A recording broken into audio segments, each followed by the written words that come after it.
Salut les durs à cuire et j'espère que vous allez hyper bien. Écoutez, moi je suis contente de vous retrouver. Vous allez dire, je dis toujours ça, mais aujourd'hui je suis encore plus contente que d'habitude. Tout simplement parce qu'on va parler d'un sujet mais qui m'a passionnée, j'ai adoré le faire, puisqu'on va parler de l'histoire des femmes et des chevaux. Vous le savez, j'adore les animaux, je l'ai assez répété sur cette chaîne. J'adore notamment les chevaux et je pratique l'équitation assez assidûment.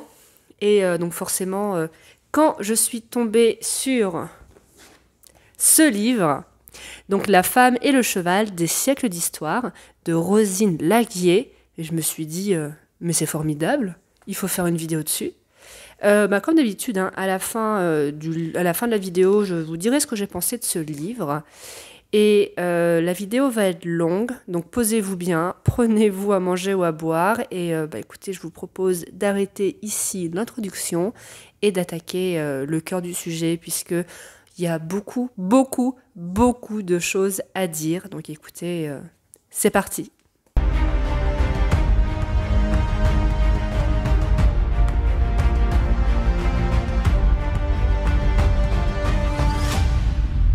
Alors aujourd'hui, l'équitation, soyons honnêtes, ça a comme une étiquette de sport féminin. Bon, c'est bien dommage, hein, puisque c'est un sport génial qui procure énormément de sensations. Je peux vous dire que faire un parcours de cross, ça procure beaucoup plus de sensations que faire du rugby ou du football, hein. Mais bon, on va pas se le cacher, 80% des licenciés, ce sont des femmes. Et pourtant, si aujourd'hui l'équitation effectivement a cette image féminine, quand on pense à l'histoire, on n'associe pas forcément les femmes et les chevaux. On a l'image des pro-chevaliers sur leur gros destrier et des femmes dans les carrosses qui suivent derrière. Et en fait, pas du tout. Comme on va le voir, non, les femmes et les chevaux ont une histoire très liée et très ancienne. La première référence à une femme qui monte à cheval, elle date du 8e siècle avant Jésus-Christ. Donc on l'a retrouvée sur un bas-relief, donc en Assyrie. Cependant, il va falloir attendre le 4e siècle avant notre ère pour que le nom d'une femme soit étroitement lié au monde du cheval. Il s'agit de Cynisca. Alors Cynisca, c'était la fille du roi de Sparte et c'était une amoureuse des chevaux. C'était une très bonne cavalière, c'était aussi une très bonne conductrice de char et une très bonne entraîneuse. Vraiment, elle vivait pour les chevaux. Et elle va devenir la première femme à remporter un prix aux Jeux Olympiques antiques. Alors, il faut savoir que les femmes n'avaient pas le droit de participer aux JO. Cependant, les femmes avaient le droit d'engager leurs chevaux lors des courses de chars. Et il faut savoir que ce n'étaient pas les auriges, donc les conducteurs de chars qui gagnaient les médailles, c'était les propriétaires des chevaux. Donc, quand Cynisca a engagé ses chevaux en moins 396 et en moins 392, et que ces derniers ont gagné la course, c'est elle qui a gagné les médailles d'or. Et ce lien ancien entre les femmes et les chevaux, il n'est pas juste occidental, hein. On le retrouve vraiment dans toutes les civilisations qui bien sûr ont utilisé les chevaux, hein. En Chine, par exemple, on a retrouvé des figurines de terre cuite de la dynastie Tang. La dynastie Tang, c'est considéré vraiment comme l'âge d'or de la Chine, hein. Ça couvre grosso modo notre Haut Moyen-Âge. Et donc, ces figurines représentaient des femmes qui montaient à califourchon et avec des étriers. D'ailleurs, première parenthèse de cette vidéo, mais est-ce que vous saviez que l'étrier n'avait été introduit en Occident que pendant le Haut Moyen-Âge, vers le 7e siècle? Donc jusqu'alors, les gens montaient sans étrier. Et donc, quand on voit dans des films qui se passent à l'époque des Romains, de la Grèce antique, et que les acteurs ont des étriers, c'est juste un anachronisme. Je pense que c'est l'anachronisme peut-être le plus courant dans les films historiques. Voilà, maintenant vous savez. Et je suis sûre que la prochaine fois que vous verrez un film avec des Romains, vous ne pourrez pas ne pas vous empêcher de regarder les pieds des cavaliers. Chez les Perses et dans leur zone d'influence aussi, on voit beaucoup de représentations de femmes à cheval, notamment parce que les Perses, ce sont les inventeurs du polo, et que pendant le Moyen-Âge et même un petit peu au-delà, le polo, ça a vraiment été une religion, hein, dans cette région du monde. D'ailleurs, l'impératrice moghole, Noor Jahan, avait la réputation d'être une formidable joueuse de polo. Bon, alors deuxième parenthèse, hein, on n'est pas à ça près, mais Noor Jahan, vraiment un destin exceptionnel encore. Donc c'était, comme je l'ai dit, une impératrice moghole. Donc les Moghols, c'est cette dynastie qui a pris possession de l'Inde au XVIe siècle et qui était d'origine afghane, iranienne. Et Nour Jahan, elle était mariée donc à l'empereur Jahangir, sauf que Jahangir c'était un faible physiquement, donc il était de constitution très maladive, mais surtout mentalement, il était accro à l'alcool, au jeu, on pouvait pas compter sur lui. Et donc c'est Nour Jahan qui va assumer le pouvoir. Et les jeunes femmes de l'aristocratie de sa cour étaient vivement encouragées à pratiquer l'équitation et notamment le polo. Et donc c'est pas un hasard si dans beaucoup de mythologies, les chevaux et les femmes sont associés. En Gaule, on a la célèbre Epona, la déesse gallo-romaine. Dans le monde gallois, irlandais, c'est la déesse Rhiannon. Mais même dans des contrées un peu plus exotiques, par exemple au Burkina Faso, on a la légende de Yenenga. Alors je vais la raconter très rapidement, mais je pense que vous pouvez trouver assez facilement ce conte sur internet. En fait, Yenenga, selon la légende, c'est elle qui a donné naissance au peuple Mossi, donc le peuple du Burkina Faso. En fait, Yenenga, c'était la fille d'un roi, c'était une sacrée cavalière, c'était vraiment un garçon manqué.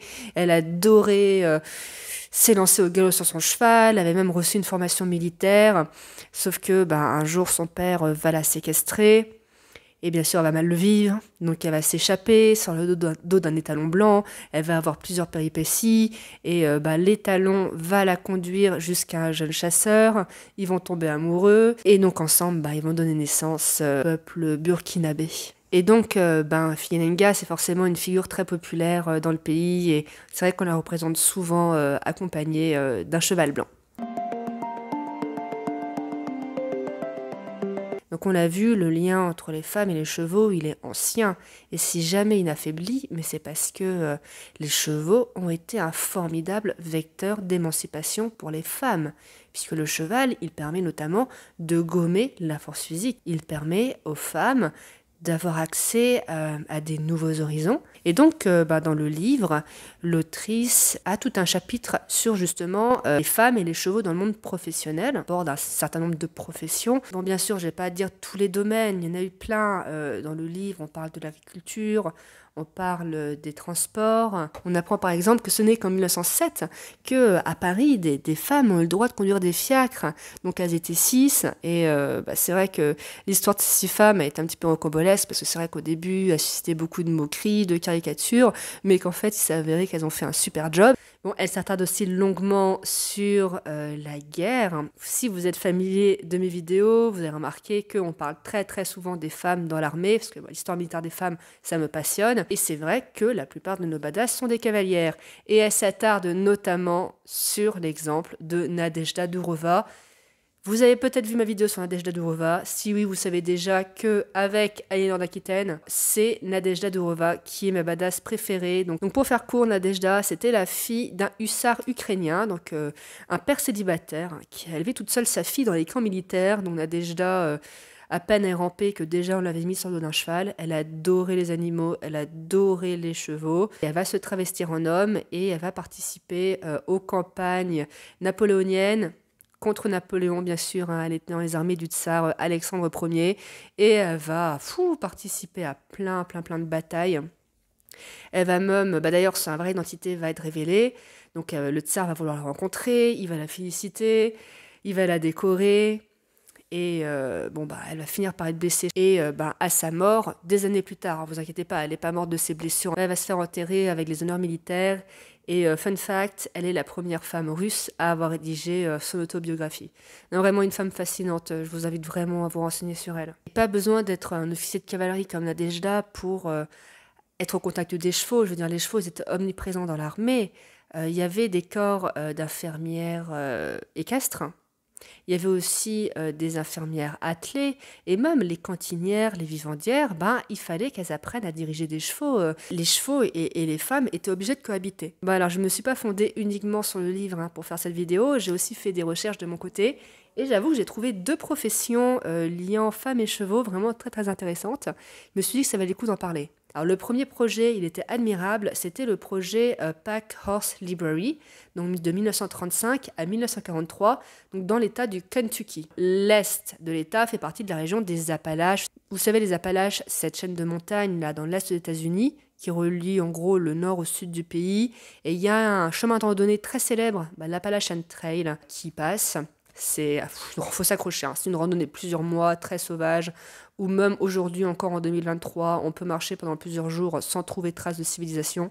En gros, ce projet consistait à un réseau de bibliothèques mobiles pour justement apporter des livres et un peu de culture aux villages et aux écoles dans les montagnes de l'Appalache, parce qu'il faut savoir que au début du XXe siècle, les Appalaches, enfin du moins ce coin là, Kentucky, Virginie occidentale, c'était vraiment considéré comme Pecnoland. Vous voyez, les gens là-bas étaient considérés comme des pecnos, mais considérés. D'un côté, le taux d'illettrisme était très haut, hein, le plus haut du pays, presque 30%.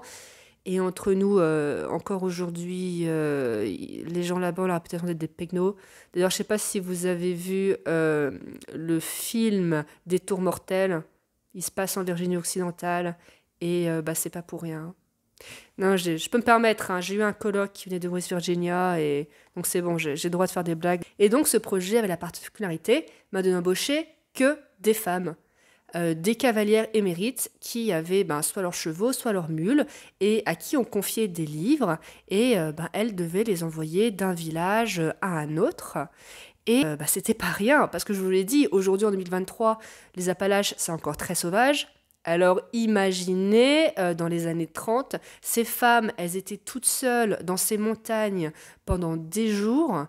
En cas d'accident, personne ne pouvait les aider. C'est une région qui est encore aujourd'hui bourrée d'ours, de serpents. Non, franchement, il fallait avoir un sacré mental pour rejoindre ce réseau de bibliothécaires à cheval.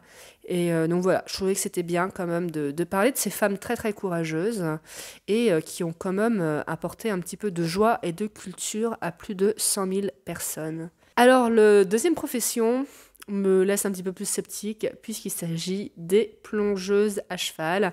En effet, de la fin du 19e siècle aux années 40 à peu près, l'Amérique s'est passionnée pour les chevaux plongeurs. Oui, un jour, quelqu'un s'est dit que ce serait intéressant de faire monter un cheval en haut d'un plongeoir de 18-20 mètres et de le faire sauter et retomber dans de l'eau. Donc souvent, ces chevaux étaient montés par des écuyères. Et la plus célèbre de ces écuyères s'appelait Sonora Webster. Et Sonora, c'était justement la meilleure dans sa discipline. Elle arrivait à faire des sauts de 20 mètres de haut sur son cheval. Et malheureusement, en 1931, elle ne va pas fermer les yeux avant de heurter l'eau et va devenir aveugle. Et malgré ça, elle va continuer et va performer jusqu'à un âge assez avancé. Donc même si cette profession était discutable, il faut quand même reconnaître que Sonora avait un sacré courage. Franchement, déjà, faire un saut de 20 mètres comme ça dans une piscine ou la mer, c'est compliqué. Alors en plus à cheval, non, faut quand même avoir du cran. Donc le cheval était un vecteur d'émancipation professionnelle, mais c'était aussi dans le domaine des loisirs. Pendant des siècles, l'équitation, c'était, on va dire, le seul sport, la seule activité de plein air qui était ouverte aux femmes. Au Moyen-Âge, la chasse, et notamment la fauconnerie, va devenir une activité féminine par excellence. Et ça pendant des siècles. Par exemple, à Versailles, la chasse royale, c'était the place to be, je veux dire, les courtisanes étaient obligées d'y assister. Et même celles qui étaient enceintes, on les mettait dans les carrosses et elles suivaient la chasse. Mais bon, la plupart montaient à cheval. D'ailleurs, à la cour, l'équitation était un loisir très très très très populaire. Anne d'Autriche, la mère de Louis XIV, à la fin de sa vie, quand elle écrivait un petit peu ses mémoires, disait que même si elle avait fait plus de 25 chutes d'équitation dans sa vie, jamais elle avait réussi à arrêter et jusqu'à un âge avancé, elle a continué à monter. Faut dire qu'Anne d'Autriche, c'était une sacrée casse-cou. Ouvrons, allez, encore une parenthèse, on n'est pas à ça près, mais Anne d'Autriche, dame incroyable, marraine de France préférée, après Aliénor bien entendu. Vous savez à quel âge elle a eu Louis XIV, son premier enfant ? À l'âge de 37 ans. Autant dire que la pauvre, elle devait être sacrément désespérée. Bon, faut dire que, je vais parler comme un obscurantiste, mais elle l'a un petit peu cherché aussi, c'est-à-dire qu'au début de son mariage avec Louis XIII, elle a accumulé les fausses couches, et si certes, certaines fausses couches, c'était pas sa faute, eh ben d'autres, par exemple en 1622, elle nous a fait une fausse couche parce qu'elle a eu la bonne idée d'aller jouer à la course avec une de ses amies, donc les deux se sont élancés comme des diables en courant, Anne d'Autriche est tombée, s'est fracassée sur le sol, et a perdu son enfant. Autant dire que Louis XIII a été très, très, très en colère contre elle. Mais bon, heureusement, ça s'est bien fini. Elle a Louis XIV, ensuite elle a eu Philippe d'Orléans, et elle a sécurisé sa place. Mais dans le domaine des voyages aussi, le cheval a permis à beaucoup d'exploratrices de suivre leurs rêves. Et dans le livre, l'autrice cite beaucoup de ces aventurières. Et parmi tous les exemples donnés dans le livre, il y a l'exemple d'une femme nommée Anna Baker, donc une Argentine. J'ai trouvé son initiative vraiment incroyable. Donc en 1950, elle s'est dit qu'elle allait rallier seule à cheval Buenos Aires à Ottawa. Donc c'est un voyage qui a mis 4 ans. Enfin, vous imaginez tout ce qu'elle a traversé. Elle a traversé seule le désert, la forêt tropicale, encore le désert, encore la forêt, mais cette fois-ci la forêt froide. Enfin, incroyable. Et j'ai trouvé très peu de choses sur elle. J'ai trouvé quelques articles de presse en espagnol qui dataient des années 50, mais rien, ni page Wikipédia, rien du tout. Enfin, c'est une honte, parce que franchement, cette femme, on a vu, avait beaucoup de choses à dire. Mais alors, ces femmes émancipées, comment est-ce qu'elles montaient? Eh bien, au Moyen-Âge, il y avait 2 écoles. Soit on montait à califourchon, ça c'est quand on voulait être performant, c'est quand on voulait se déplacer loin et vite. Soit on avait le sambu, qui était l'ancêtre de la monte en Amazone. Alors c'était très rudimentaire, hein. C'était une planche de bois sur laquelle la femme posait ses 2 pieds. Mais voilà, il n'y avait rien d'autre. Donc autant dire que le sambu était très accidentogène, parce que forcément il n'y avait aucune stabilité, et ça empêchait d'aller vite.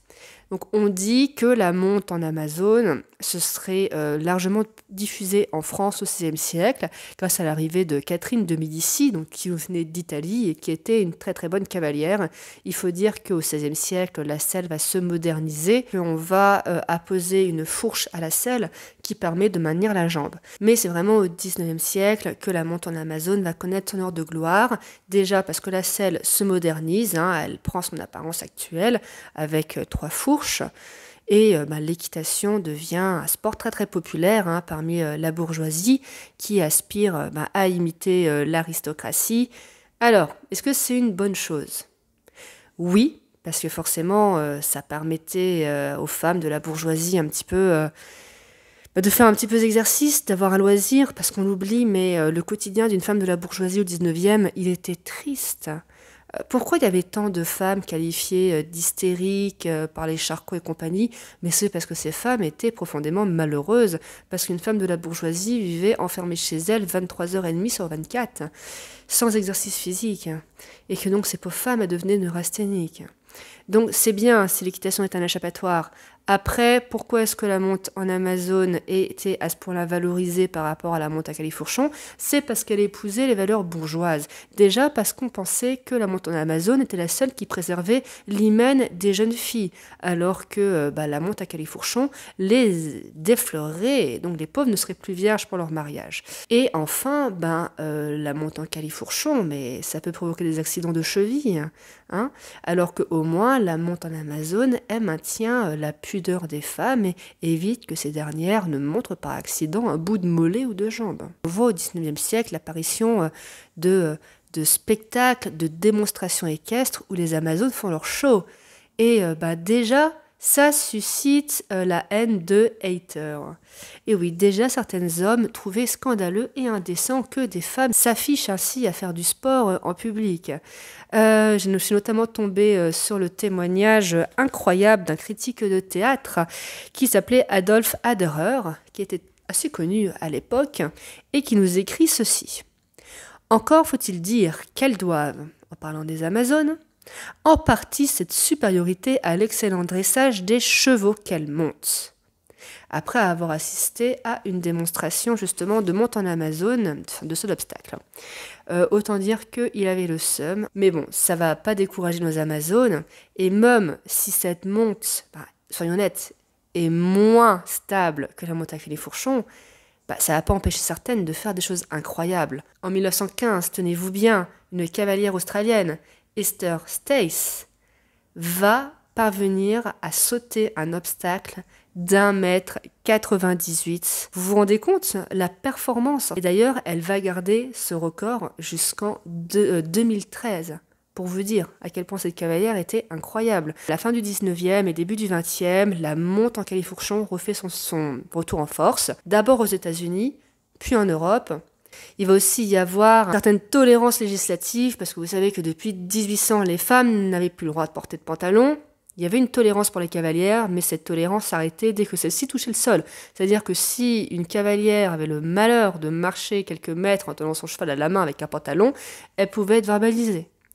Sous la pression, quand même, à partir de 1892, va y avoir une circulaire qui va autoriser les cavalières et les cyclistes qui tiennent soit leur cheval, soit leur bicyclette à marcher à côté en pantalon. Et les années 30 vont sonner le glas de la monte en Amazone, qui aujourd'hui est surtout pratiquée par quelques passionnés, même si je crois avoir lu que depuis quelques années, cette monte avait de nouveau le vent en poupe et que le nombre de pratiquantes grimpait.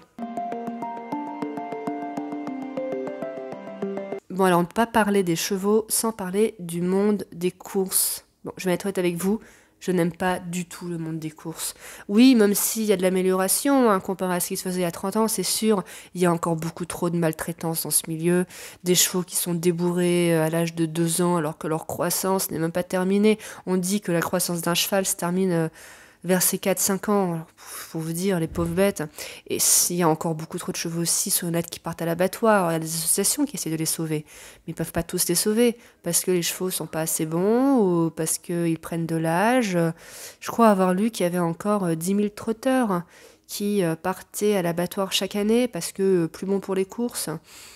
Et voilà, moi ça me dégoûte. Mais bon, on dévie totalement du sujet de la vidéo. Donc si forcément les courses hippiques ont toujours été le lieu de prédilection des élégantes pour se montrer et s'afficher, notamment les belles horizontales, les fameuses courtisanes du 19e, il y a aussi eu des femmes qui ont marqué l'histoire des courses. Alors la première femme jockey référencée, c'était Alicia Thornton, qui a pratiqué au début du 19e la première course dont la trace était en 1804. Donc c'était une course de 6000 mètres et ça va faire le buzz. Il y avait 50 000 personnes pour la voir. Mais bon, ça restait encore de l'anecdote et il faut attendre le début du XXe siècle pour qu'on commence à voir des femmes jockeys, des femmes entraîneuses. Alors c'était très différent selon les pays. Les pays anglo-saxons étaient les plus avancés, les États-Unis, Angleterre, Australie. J'ai même vu qu'au Japon et au Mexique, il y a eu des femmes jockeys. En France, ça a été beaucoup plus compliqué. En 1923, par exemple, donc une cavalière, Fanny Haldy, s'est vue refuser sa licence de jockey. Au motif, donc tenez-vous bien, que la grâce des femmes s'accompagne mal de l'effort physique violent qui accompagne toujours une fin de course. Mais ne vous inquiétez pas pour Fanny, elle va émigrer aux États-Unis et là, elle va obtenir sa licence de jockey sans problème. Même si pendant l'introduction, j'ai dit que l'équitation était un sport qui avait la réputation d'être féminin, il reste, même encore aujourd'hui, une chasse gardée masculine. Ce sont les concours hippiques professionnels, donc de haut niveau, où aujourd'hui encore, les hommes dominent. Je crois que les femmes, c'est même pas 35% des cavaliers de haut niveau. Il faut dire que ce milieu a très longtemps fait de la résistance. Il faut attendre 1924 pour que des femmes en Amazone puissent participer pour la première fois à un concours hippique officiel en France, et 1930 pour que le concours hippique de Paris accepte des femmes à califourchon. Mais vous allez voir que pour les grandes compétitions officielles, comme les JO, ça a été beaucoup plus tardif. Il faut savoir que l'équitation, le sport équestre, sont présents aux JO depuis 1900. Mais il faut attendre 1952 pour qu'ils s'ouvrent aux femmes, et encore que l'épreuve de dressage, puisque l'épreuve de saut d'obstacle Et l'épreuve de concours complet, et notamment de cross-country, était considérée comme beaucoup trop dangereux pour la jante féminine. Alors, on va revenir dessus. Mais il faut que je vous parle des JO de 1952 et de Lise Hartel, une cavalière danoise qui a vraiment marqué les esprits et a eu une vie formidable. Alors, j'ai déjà parlé de Lise Hartel, mais je pense que pas beaucoup d'entre vous s'en souviennent. En fait, j'avais fait pendant les JO de Tokyo plusieurs vidéos spéciales JO où je prenais chaque sport des JO. Et je parlais d'une femme qui avait marqué l'histoire de ce sport, mais je sais pas, ça avait fait un flop, aucune des vidéos n'avait fait plus de 100 vues. Du coup, ça va, je peux me permettre de reparler de Lise Hartel. Donc en fait, Lise, c'était une passionnée de chevaux. Malheureusement, elle va attraper la polio alors qu'elle est adulte. Et la polio, dans les années 30-40, ça ne pardonnait pas, et malheureusement, elle va finir paralysée en dessous du genou. Donc elle pouvait plus marcher. Les médecins lui ont dit c'est fini le sport pour vous, c'est fini les chevaux. Mais Lise, elle va pas se laisser faire. Elle va se battre et elle va réussir à monter à cheval. Elle va dresser son cheval pour ne pas avoir besoin de mobiliser les jambes, enfin du moins le moins possible. Très vite, elle va gagner des compétitions nationales et elle va gagner sa place pour du coup l'épreuve de dressage des JO de 52. À l'époque, il n'y avait pas de Jeux paralympiques. Elle était opposée à des cavaliers valides. De toute façon, elle était autonome. Elle avait juste besoin de quelqu'un pour l'aider à se hisser sur le cheval. Mais une fois dessus, elle vivait sa vie. Et tenez-vous bien, elle va gagner la médaille d'argent en individuel.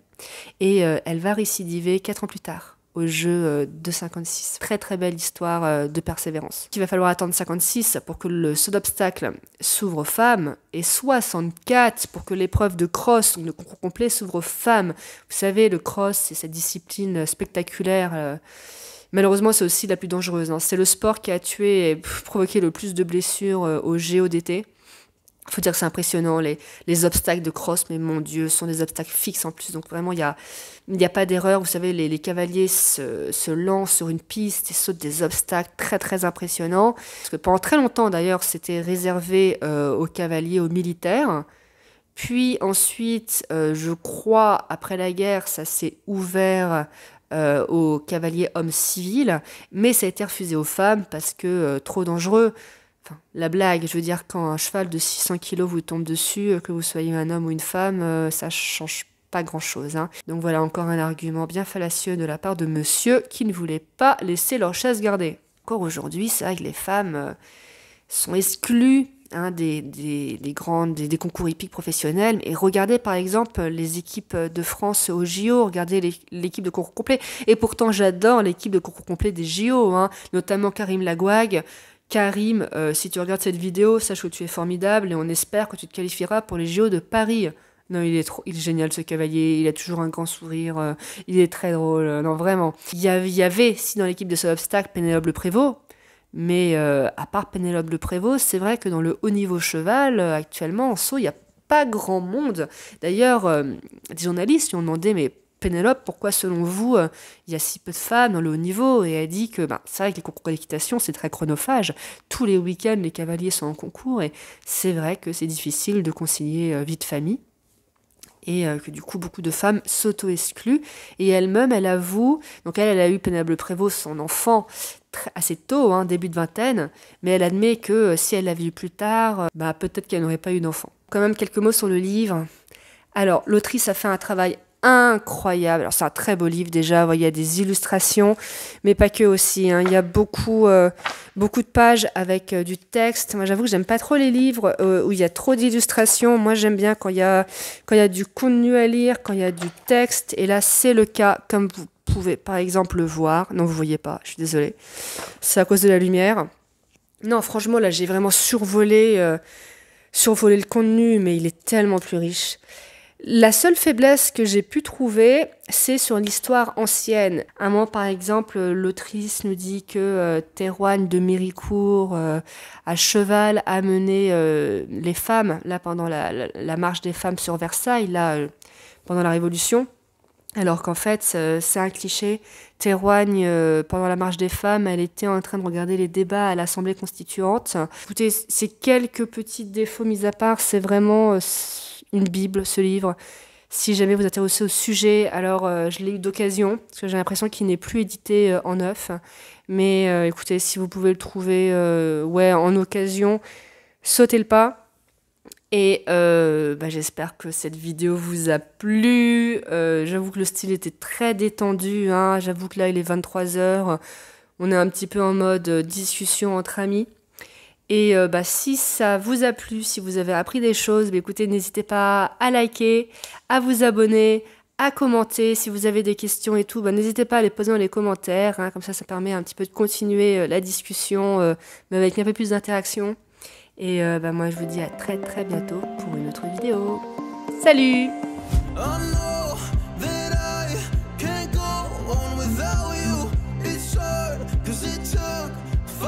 Until I found you, oh, I'm not gonna let you